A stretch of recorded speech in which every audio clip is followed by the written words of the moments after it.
Est-ce que vous savez qu'on peut utiliser caca des hommes là pour fabriquer du gaz? C'est-à-dire, les faux sceptiques que vous avez à la maison, on va les utiliser pour fabriquer un gaz naturel, bio, qu'on appelle le biogaz. Dans cette vidéo, je serai secondé par monsieur Ghislain Tofa, qui est un guide à Songhai. Nous sommes au milieu du centre Songhai, au niveau du dispositif de biogaz du centre Songhai. Je peux filmer les élèves autour et ils vont voir que nous sommes vraiment au centre Songhai d'abord. Voilà. Donc, vous voyez, on est au centre Songhai et ce matin, notre vidéo sera focalisée sur le biogaz, le système de biogaz du centre Songhai. Salut agriculteurs modernes, afro-descendants, frères africains.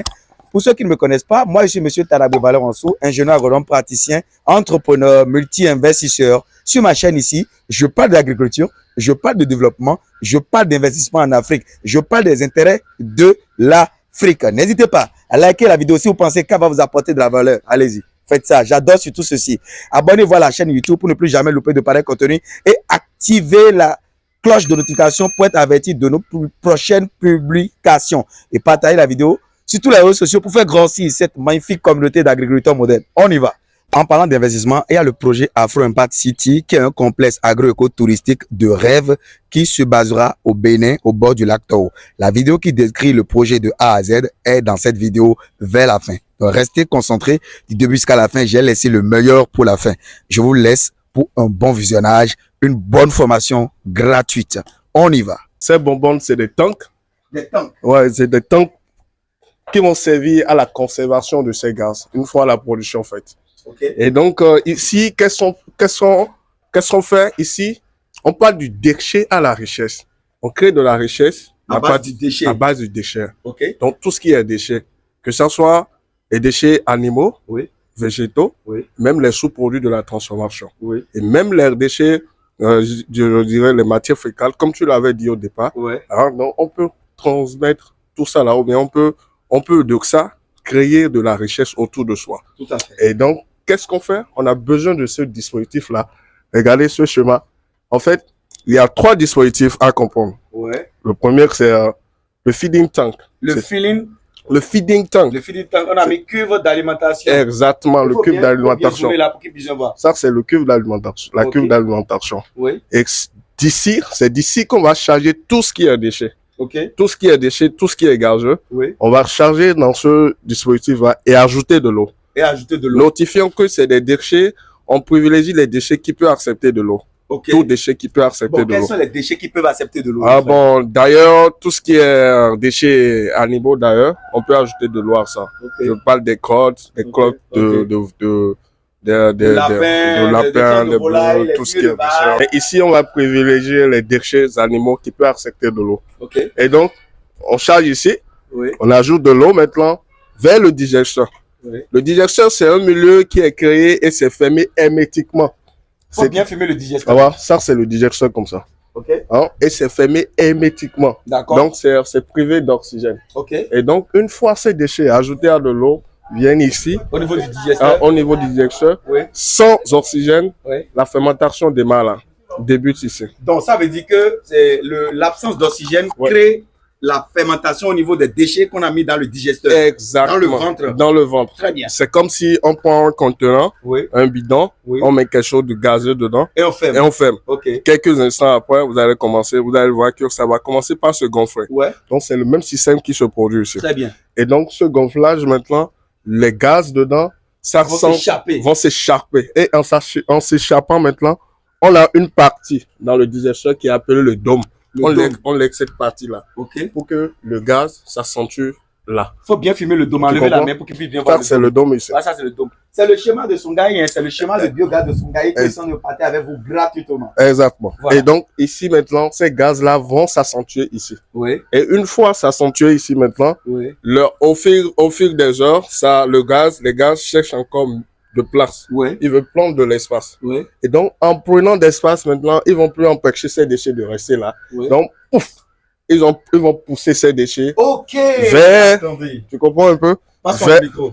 Ouais. Vers ici. Vers l'évacuation des effluents. Exactement. Donc, c'est ça qui va faire sortir les effluents. Exactement. Donc, agriculteur moderne, lui, il est trop technique, je vous explique. Ici, il est parti là. on charge déchets qui peut être transformé en biogaz. Quand déchet vient ici, il y a le digesteur qui a le ventre fermé hermétiquement. Donc les déchets rentrent dedans et il y a, en absence d'oxygène, il y a la fermentation.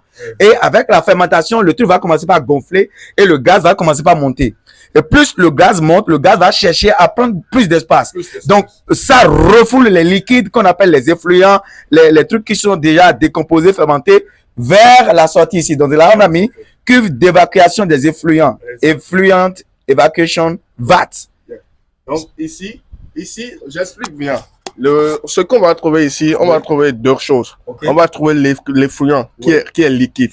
Ça, c'est liquide. Très bien. Avec ça, on peut facilement arroser ou bien irriguer les plantes avec ça. Très bien. Donc, ça, quand on a le système de biogaz, on utilise des effluents pour arroser les légumes, les plantes, les fruitiers qu'on a avec. Oui, on va pas arroser avec, on va fertiliser le sol avec ça. On fertilise le sol avec. On fertilise avec le sol avec ça, vous comprenez? Donc, c'est de ça, on parle du déchet à la richesse. En fait, on a, à travers les déchets, on a ce qu'il faut pour faire encore de l'agriculture.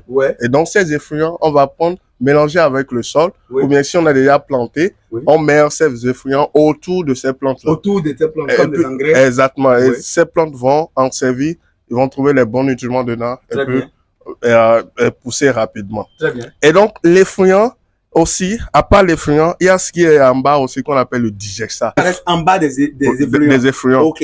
Hein? Et puis là, c'est encore plus ça. Le digestat, c'est très lourd. Ok. Et c'est très riche encore. Et donc, comme la boue, oui, c'est comme la boue, exactement. Ok, c'est comme la boue. C'est comme la boue. Okay. Et donc, comme ça, ce digestat, il faut vraiment le diluer. Sinon, ça peut encore tuer les plantes. C'est trop riche. Parce que c'est extrêmement riche. Okay. Donc, on a ça, l'effluent et le digestat. Ça, c'est déjà une richesse considérée, n'est-ce pas? Maintenant, les gaz qui s'accentuent dans le dôme, on va pas laisser quand même. Il faut les exploiter. Il faut les exploiter. Exactement. Donc, ces gaz-là, on a des tuyaux qui sont connectés au dôme. Et à travers ça, à travers comment on appelle ça? C'était à travers les aspirateurs, là. Les compresseurs. Les compresseurs. On va maintenant tirer, hein? On allume le compresseur, exploiter ce gaz-là. Ça va prendre par ces tuyaux et directement, on peut cuisiner avec ça. Ça veut dire que quand on met les déchets en haut ici, ça rentre dans le digesteur et le gaz qui cherche à prendre de la place repousse les effluents. Et au niveau des effluents, nous avons en bas des effluents le digestat qui est de la boue, qui est très lourde, qui est très riche et on ne peut pas donner sans diluer aux plantes. Et les effluents peuvent être utilisés pour fertiliser le sol. Bon, voilà, ça c'est un. Maintenant, ce gaz-là, qui prend de l'espace à l'intérieur du digesteur, on ne peut pas le laisser. Il faut l'exploiter. C'est le gaz pour faire la cuisine. Donc, ce gaz va passer par ce canal robinet. Et puis ici, il y a quoi? Il y a les tableaux qui affichent la valeur, c'est ça qui compte. Le pourcentage de gaz. Le pourcentage de gaz. Et ici, et voilà, il y a un tube à gaz qui ramène le gaz ici. Et là, on est en train de faire la cuisine. Brûleur à gaz, gaz brûleur. Et puis, on peut utiliser aussi le gaz pour lampe à gaz. Vous avez dit pour créer de l'électricité. C'est magnifique, ce système. Et donc, non, je continue. Donc, pour avoir de l'électricité, il faut surtout éliminer certains gaz. Parce que les gaz, on en a jusqu'à 4 là. Ok, donc le gaz là, il y en a jusqu'à 4 types de gaz. On a l'acide sulfurique. On a l'ammoniac. On a le CO2 qui est dedans. Le dioxyde de carbone. Et aussi, on a le méthane qui est dedans. Le méthane. Donc, on a l'acide sulfurique au niveau de ces gaz-là. On a l'ammoniac. On a le dioxyde de carbone. Et on a le méthane. Qui est le gaz de cuisine. Exactement. Donc, pour avoir ce méthane, il faut forcément éliminer les 3 types les autres gaz. Ok. Hein, je mets le dioxyde de carbone, l'ammoniac. Exactement. Et donc, c'est pour cela qu'il y a ces filtres-là. Venez voir, venez approcher, caméraman. C'est des filtres à gaz. Montre aux abonnés, s'il te plaît. Vous comprenez? Donc, ça, c'est le système de filtrage des gaz. Exactement, c'est le système de filtrage des gaz. Et donc, ces 3 tanks-là sont là pour éliminer les 3 autres gaz. Donc, seulement le méthane passe pour être conservé dans ces tanks-là. Donc, le méthane passe par ce tube-là et est conservé ici. Est conservé ici. C'est le réservoir à gaz. Exactement. Et donc, c'est de là maintenant, on peut directement transférer dans les générateurs pour avoir de l'électricité. Comme les groupes électrogènes. Exactement. Donc, ça veut dire qu'on est passé de crotte de lapin, de viande de volaille. On met ça dans un biodigesteur. On a de l'engrais liquide et qui est très riche. On a du gaz pour alimenter nos générateurs et faire également de la cuisine. Exact. Les amis, Dieu nous a tout donné. Oh. Et pourquoi les gens s'acharnent maintenant à aller chercher le gaz naturel, aller pomper dans la solution du sol? Pourquoi les gens cherchent ça? Oh, putain, on dit mon peuple meurt faute de connaissance. Maintenant, on va quand même faire un test, non? On ira voir le gaz en milieu réel. La pratique. Ok, let's go. Donc, bon, c'était la théorie, mais là, c'est la pratique. Oui. Et donc, c'est le cuve de chargement dont on parlait. Cuve de chargement qu'on a vu sur le schéma, là. Exactement. Donc, c'est là on charge les déchets. Donc, c'est ici qu'on va charger tout ce qui est déchets, là. Ok, d'accord. Animaux, végétaux, les restes de cuisine, on va tout charger ici. Ok. Et on va ajouter de l'eau. Ok. Et grâce à ce tuyau, on pousse vers le digesteur. Vers le digesteur. Ouais. Donc, ça, c'est la cuve de chargement. Exactement. Le digesteur est où? Le digesteur est ici. Au milieu? Le digesteur, c'est sous terre. Oui, je sais. Sous terre, une cuve oui, exactement. solide. Solide. C'est en béton ramé ou quoi? Oui, c'est en béton. Même là où on est sur le digesteur. Donc, les amis, ici, on est déjà sur le digesteur. Le digesteur. Le digesteur doit être en système de sous-sol. Exactement. Très bien. Et donc, ici, ce que vous voyez là, c'est le dôme dont on parlait. Le dôme. Ouais, okay, ça, c'est le dôme qui est là. Ok. Et donc, tous ces déchets chargés viendront dans le digesteur. D'accord. Et donc, la fermentation démarre ici. La fermentation démarre là. Oui, démarre ici. Okay. Et donc, de cette fermentation maintenant, les gaz qui vont s'accentuer là vont empêcher ces déchets de rester. Et puis, il y a un autre tuyau qui convoie maintenant ces déchets-là. Les effluents. Ici. Tu comprends? Donc, c'est ça ici. Ok, donc vous comprenez tout. Ce sont les effluents qui sont ici. D'accord? Donc, on va voir. C'est ça l'effluent. Filmez l'effluent pour qu'ils viennent voir. Ce sont les effluents dont vous parlez, c'est ça? C'est les effluents, ça. Ok. D'accord. Et donc, c'est ça la richesse du champ. La richesse. Ouais. Ça, c'est une richesse pour le champ. Parce que même si le sol est dégradé, même si le sol est mort, ou bien même si le sol est infecté, n'importe comment, avec ça, ça régénère encore le sol. Tout à fait. Ouais, tout à fait. Tout à fait. Ouais. Bon, ben, merci, mon frère. Donc là, on ira quand même vers la partie fatidique.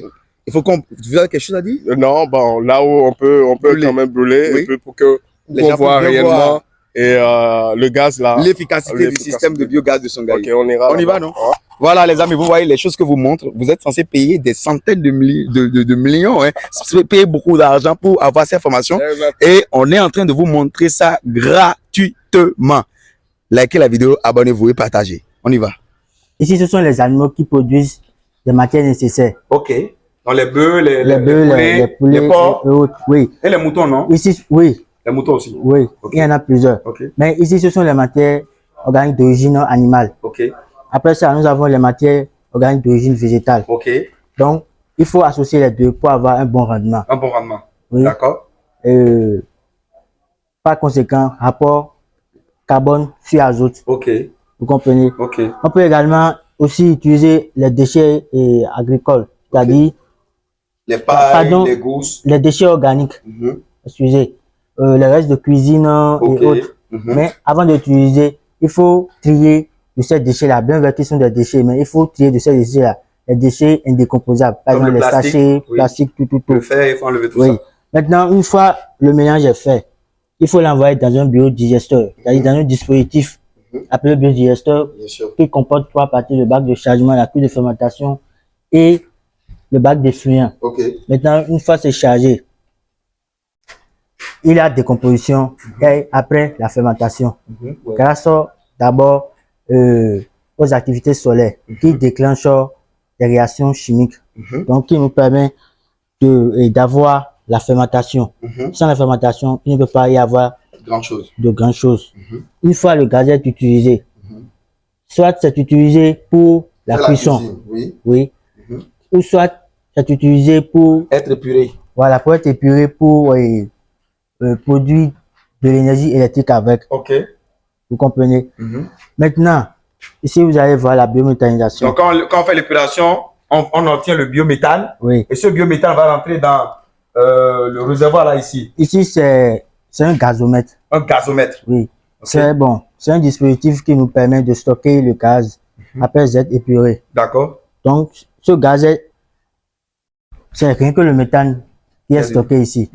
Maintenant, ce méthane a été utilisé pour faire fonctionner les générateurs. Les générateurs. Il faut filmer bien pour voir. Ça, c'est un grand générateur. Hein? Oui. Un groupe diesel, ou bien un groupe à gaz, c'est pas diesel. Un groupe à gaz, oui. Un groupe à gaz. Un générateur à gaz. Oui. Okay. Comme nous avons plusieurs générateurs. Bien sûr. Au niveau des véhicules qui utilisent de l'essence et autres. Mais ici, il y a aussi un groupe générateur à qui gaz. fonctionne à base de méthane. D'accord. Donc ce méthane est utilisé pour produire de l'électricité avec...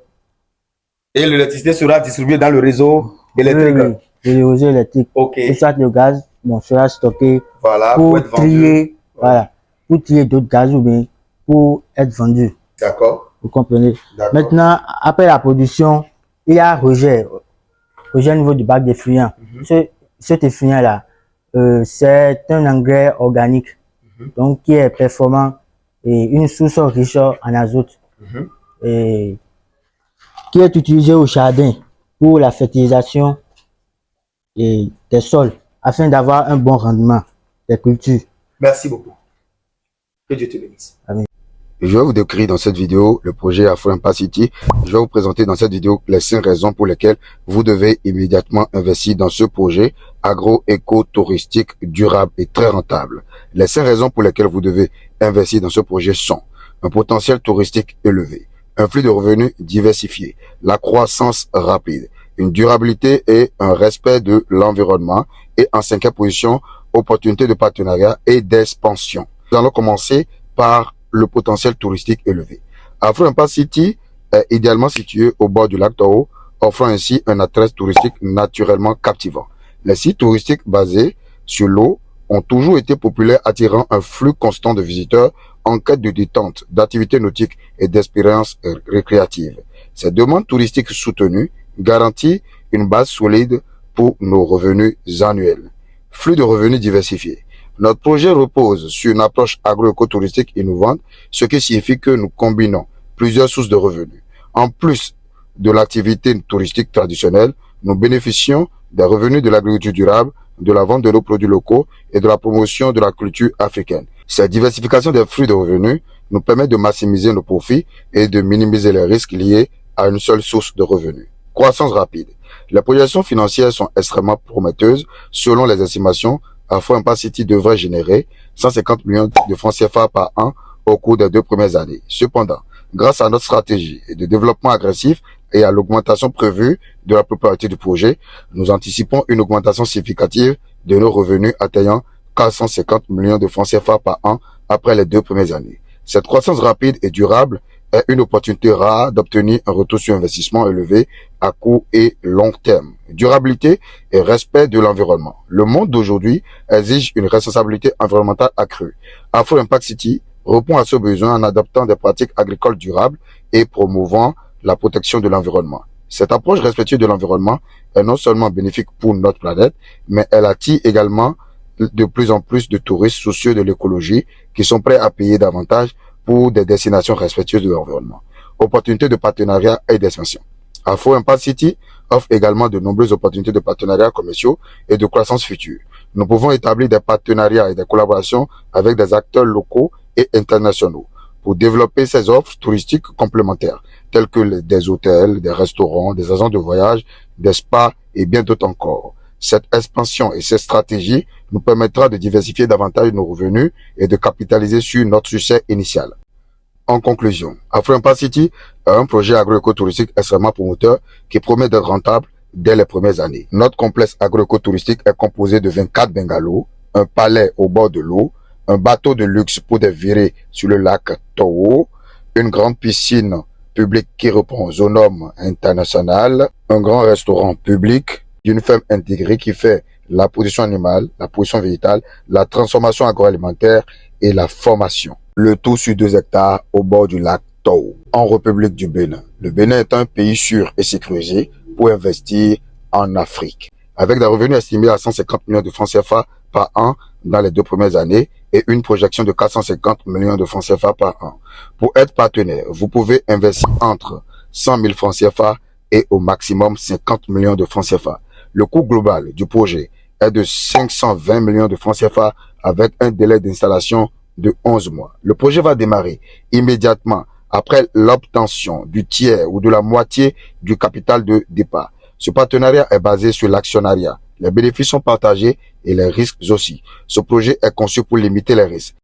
Les actionnaires prendront connaissance dans un premier temps d'une convention à remplir et à signer et après d'un contrat signé devant notaire. Pour limiter les honoraires de notaire, nous allons former des groupes de 10 ou de 20 pour signer des conventions ensemble et après aller signer devant notaire. Ce projet n'est pas raciste et xénophobe et accepte l'investissement de tout le monde. Vous pouvez être blanc, vous pouvez être noir, vous pouvez souscrire à ce projet. Pour nous contacter, c'est le plus 229 41 23 428 25. Je répète, le plus 229 41 23 428 25. Encore une fois, le plus 229 41 23 428 25. IR Talabé Valéranceau, ingénieur agronome praticien, entrepreneur et multi-investisseur. Merci de m'avoir suivi du début jusqu'à la fin et nous vous attendons de l'autre côté pour la révélation de l'Afrique. L'Afrique doit se développer par des investissements massifs dans tous les secteurs rentables économiquement. Ne laissons pas ce marché aux entreprises étrangères. C'est un cabinet de conseil et d'assistance juridique qui gère le contrat et son enregistrement dans les livres de l'État représenté par Maître Arazo.